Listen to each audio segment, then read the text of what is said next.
Not have to be your 20% enemy. We learned that this past election. We are conservatives. We have the superior product. We don't have to modify our views. We don't have to rationalize why we believe what we believe. We don't need platitudes and red meat because we have the superior product, the proven superior product. We saw this with tax reform, did we not? You cannot lie to people about what's in their 401k. You can't lie to them about what's in their paycheck, although the media they try very hard to do that. I want to say one more thing about the conservative movement, then we're going to have a little conversation about last night.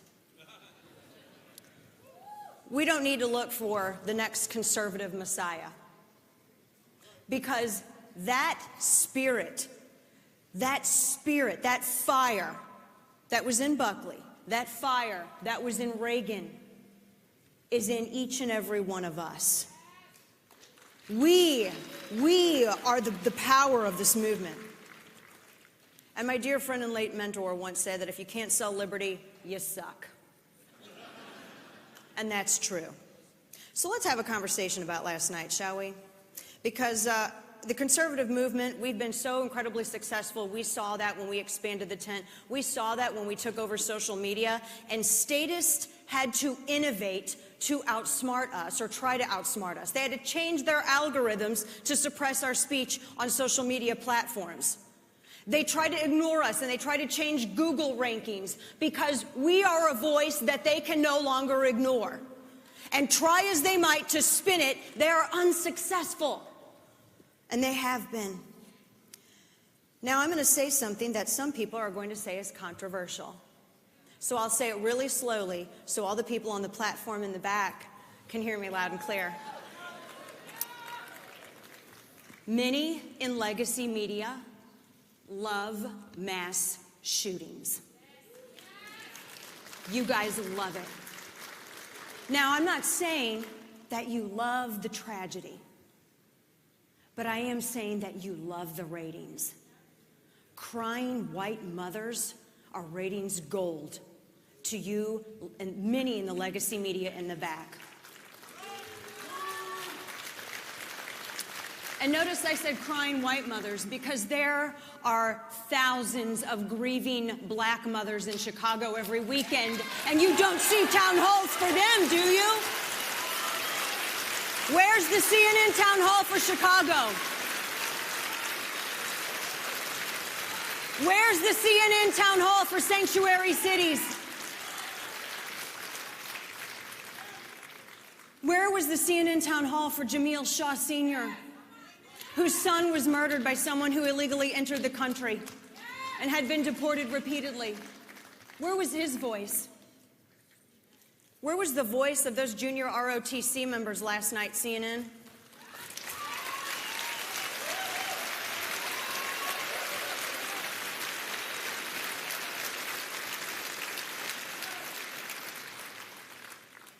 If it bleeds, it leads, doesn't it?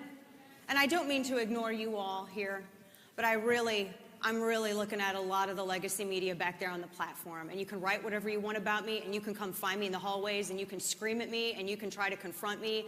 But I'm here, we're not going anywhere. I call BS.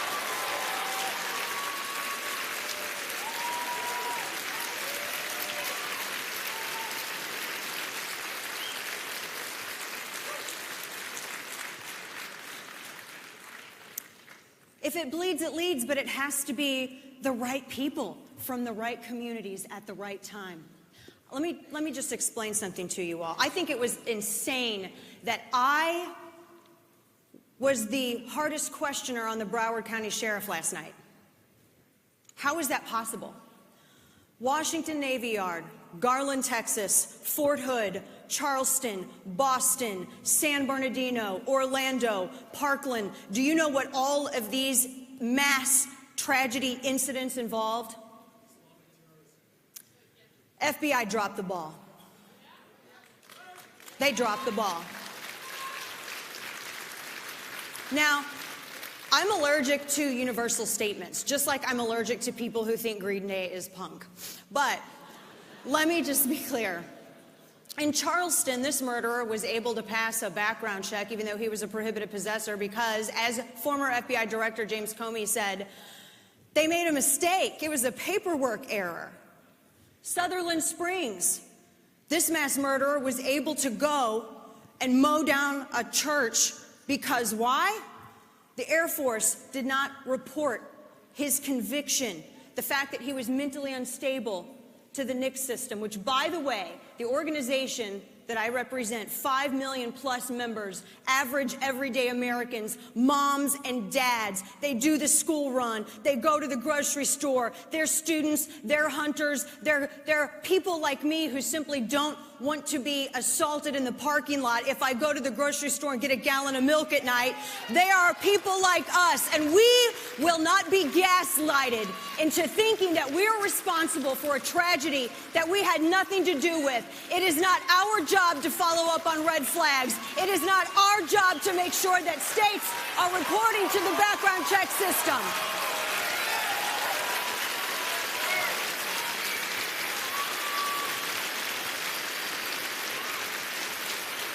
It is not our job.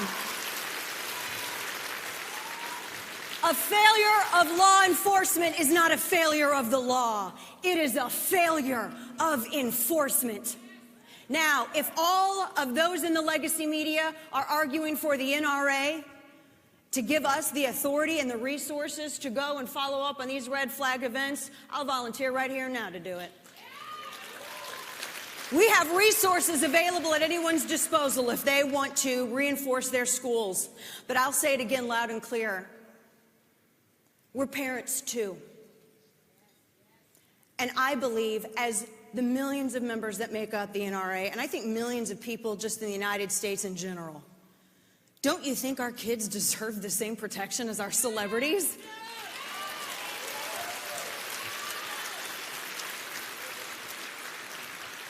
Don't you all think that our kids deserve the same protection as our athletes, as our banks, as our businesses?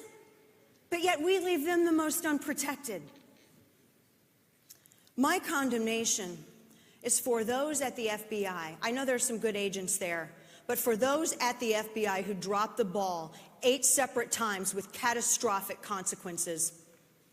You know, James Comey, when he wasn't busy taking directions from Loretta Lynch as to what to call Hillary Clinton's investigation or writing his self-aggrandizing memoirs, you know, he said they made a mistake. Maybe if you politicized your agency less and did your job more, we wouldn't have these problems.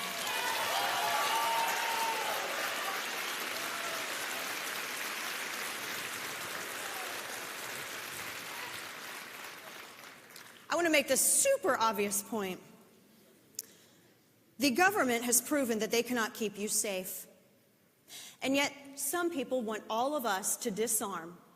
You heard that town hall last night. They cheered the confiscation of firearms, and it was over 5,000 people. I had to have a security detail to get out. I wouldn't have been able to exit that if I did not have a private security detail. There were people rushing the stage and screaming, "Burn her." And I came there to talk solutions, and I still am going to continue that conversation on solutions, as the NRA has been doing for before I was alive. But the government can't keep you safe, and some people want us to give up our firearms and rely solely upon the protection of the same government that's already failed us numerous times to keep us safe. And then they also call Trump a tyrant, but then say that they want the president to also confiscate our firearms. Try to figure that one out. You know, after the Parkland tragedy, media was rushing to identify who this person was, and Politico ran a headline that said, "A white nationalist said he's one of us." Here's a message for people in the legacy media, many of you, not all, but a lot of you. Don't trust white nationalists. Don't use them as sources. Don't trust them. Senator Byrd's legacy lives on, I guess.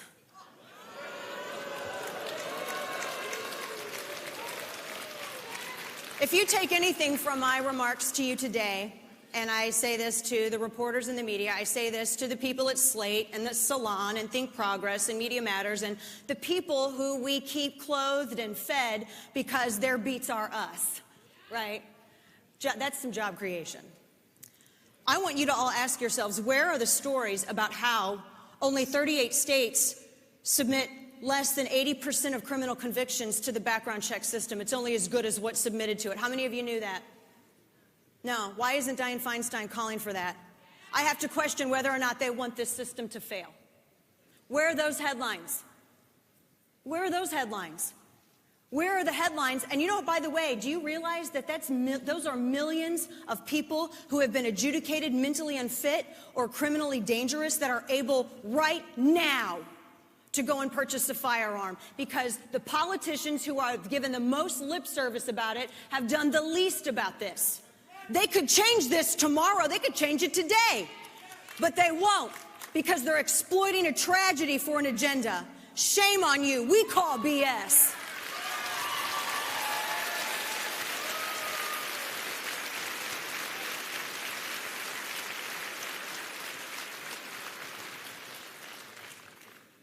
Where are the stories about how, here's a stat for you, from 1950 to July of 2016, 98.4% of mass shootings have taken place in gun-free zones.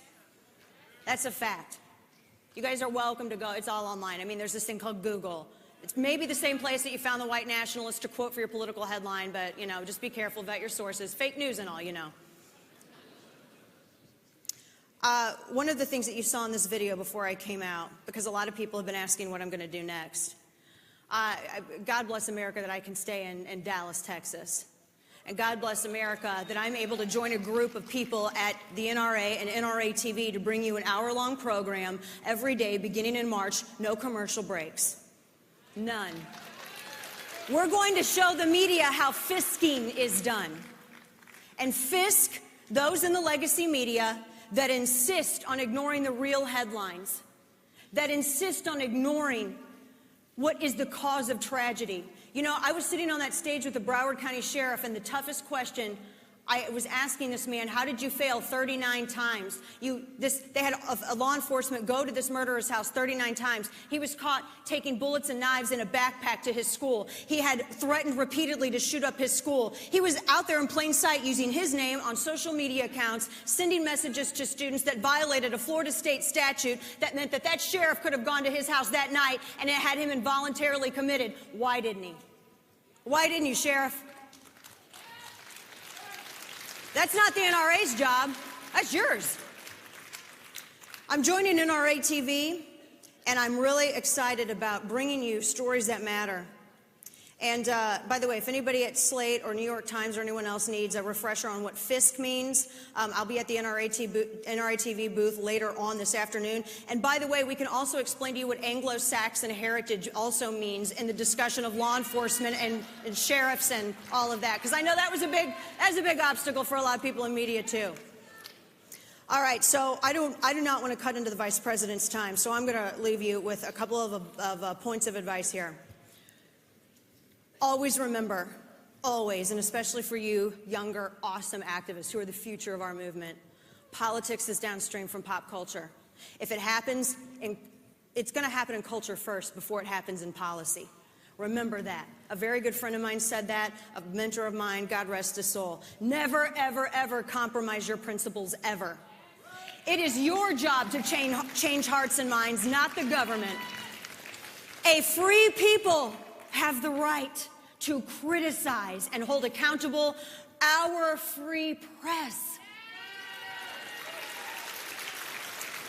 We are free, we are conservative, our principles are proven, and to anybody out there who says that conservatism is dead, I declare here and now that we are just getting started, and it will be you who is left in the dustbin of history. God bless you all. God bless the Second Amendment. Have a great week.